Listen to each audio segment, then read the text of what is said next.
Funny you should mention child actors. Yeah.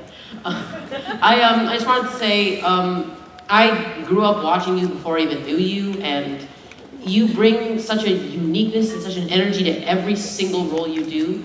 And as an actor, it's influenced me to put that much energy into everything I do, and I wanted to thank you for inspiring me and countless of other actors out there. That's terrific. Thank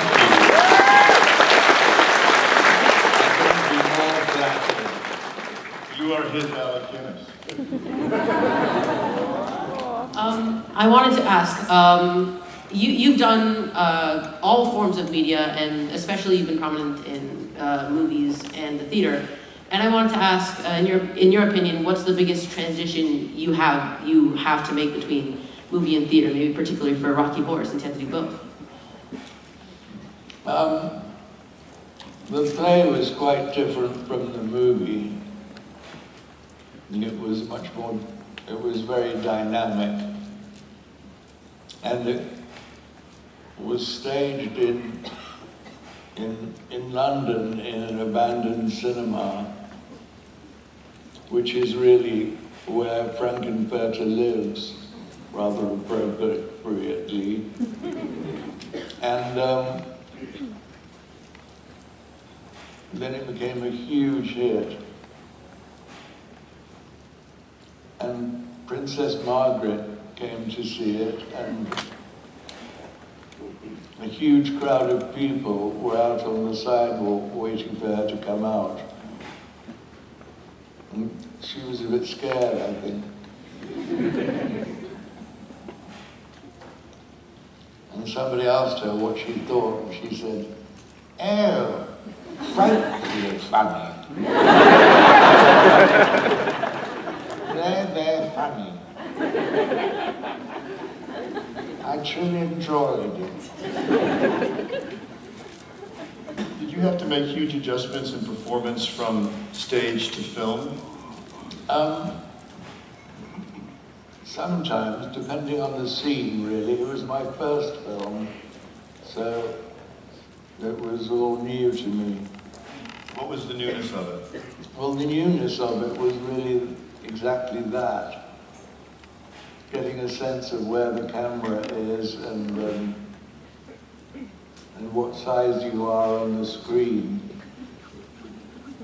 So did you find you had to modulate a lot differently? Was it? Yeah, I guess so. Yeah, really.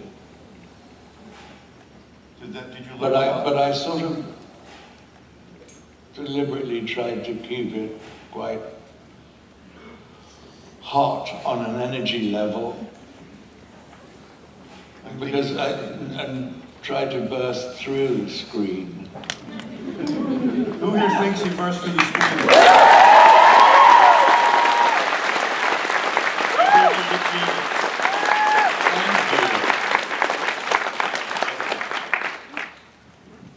Hi.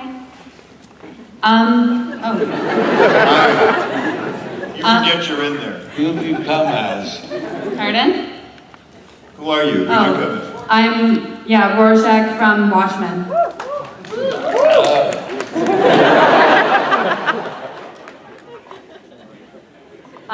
My parents raised me on Rocky Horror, how most kids are raised on the Bible.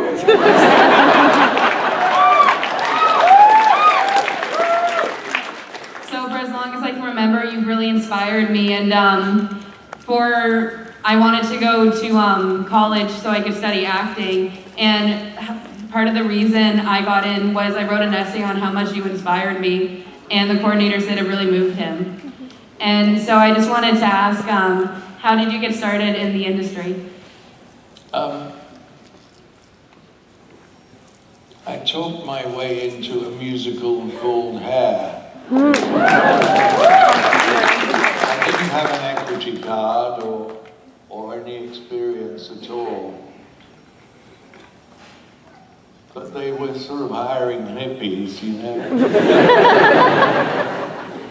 And I qualified.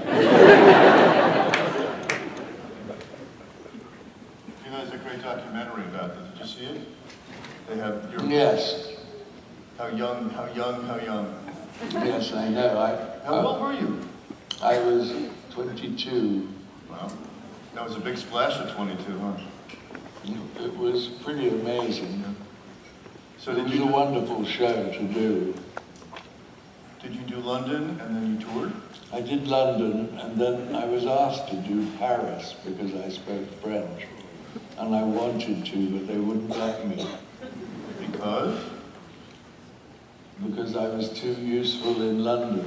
Nice compliment. Well, because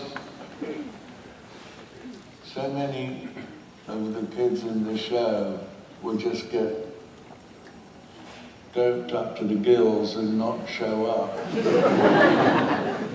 That somebody had to go on for them, and I was useful in that respect. I played practically every part except for the black girl who sings white.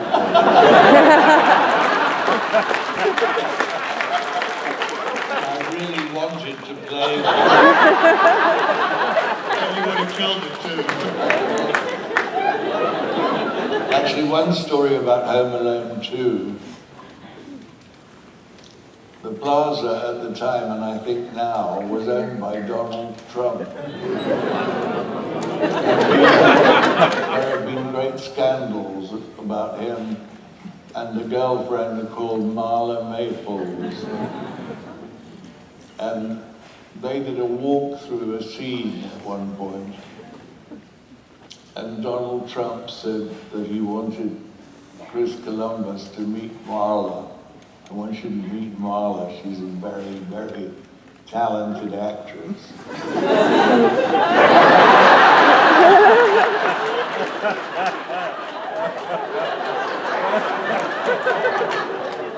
He continued by saying, of course she's a pain in the ass. But then they all are, aren't they? She must have been a great actress because she pretended to love him for a few minutes.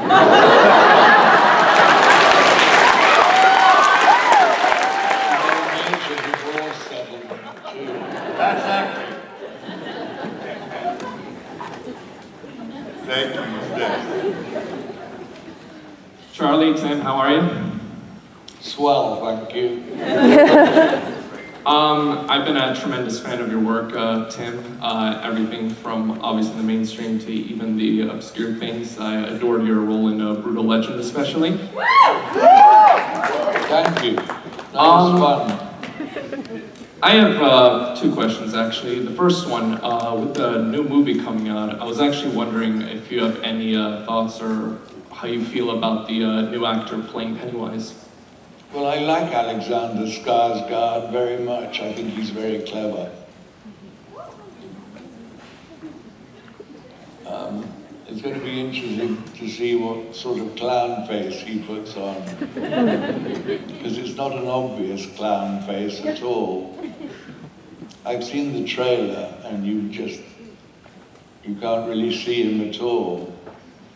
So I'm fascinated to see it. But he's very good.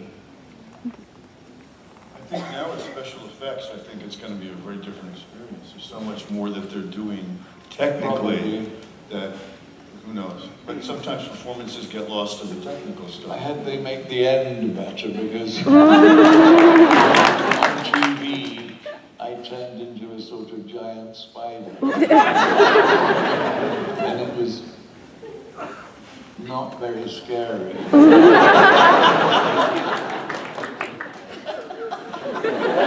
Convincing.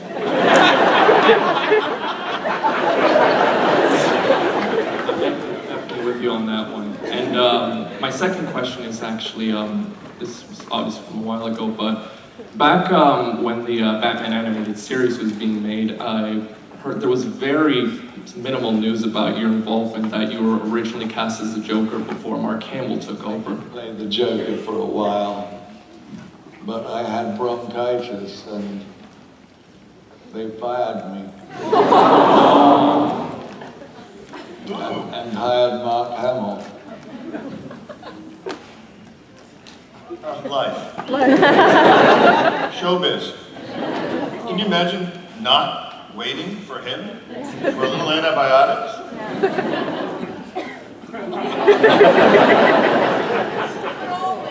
Huh?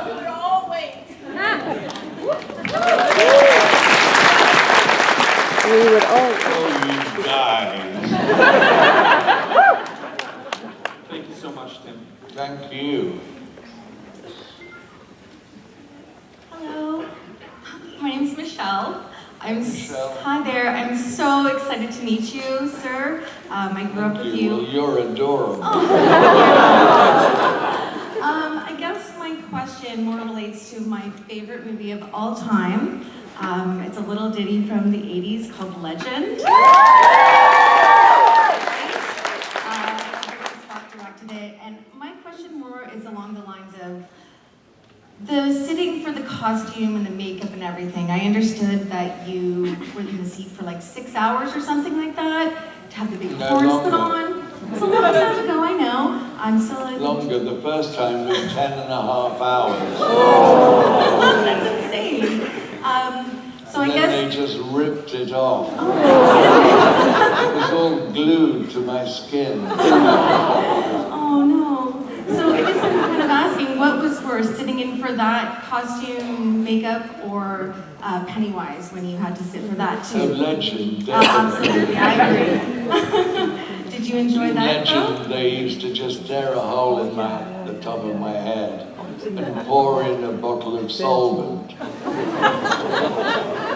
And then peel it down, and they would do that while I was sitting in a hot bath. So it couldn't have been worse, I guess. Thank you very much. It's wonderful to meet you, sir. Well, you too, ma'am, thank you. Show business, very glamorous, isn't it? I just wanted to say thank you because of your role in Rocky Horror. It's kind of like what connects most of my family. It's like the one thing we all like. So I had two questions. The first one was, what do you think it is about Rocky Horror that makes it still popular now when it was filmed quite a while ago? Because like a lot of people are here for it. Well,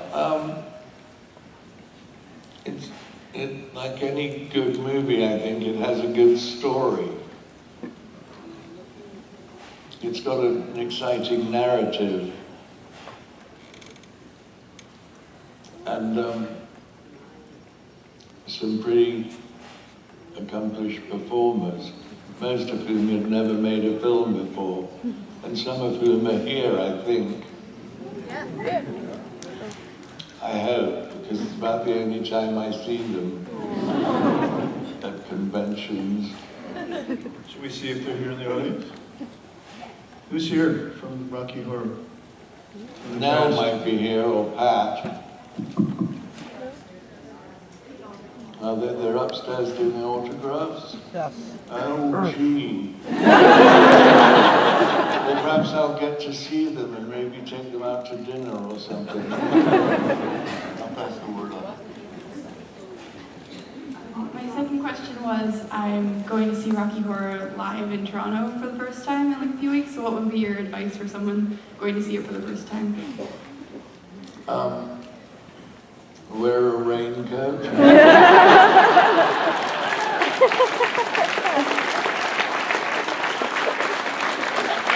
And take a bodyguard.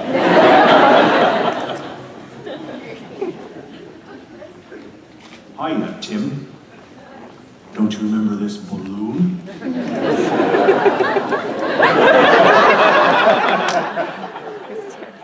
I kind of do. We've been talking about it, and yes, Pennywise, for one of the first things in the film he did was hand the yellow balloon to Georgie, but actually this balloon is from a 2000 PC game called Sacrifice that the two of you were both cast in.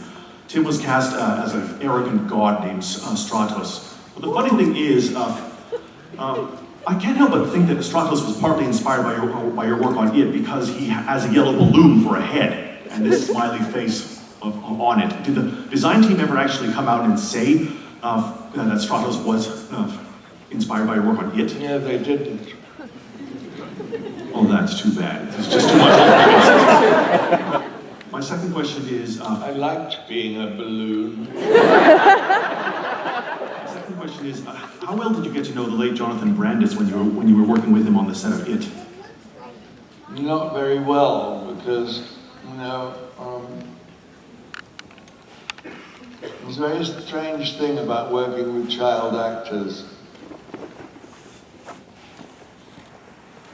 You either develop a relationship or you don't. And sometimes you don't want to. And you back right off. There's your answer.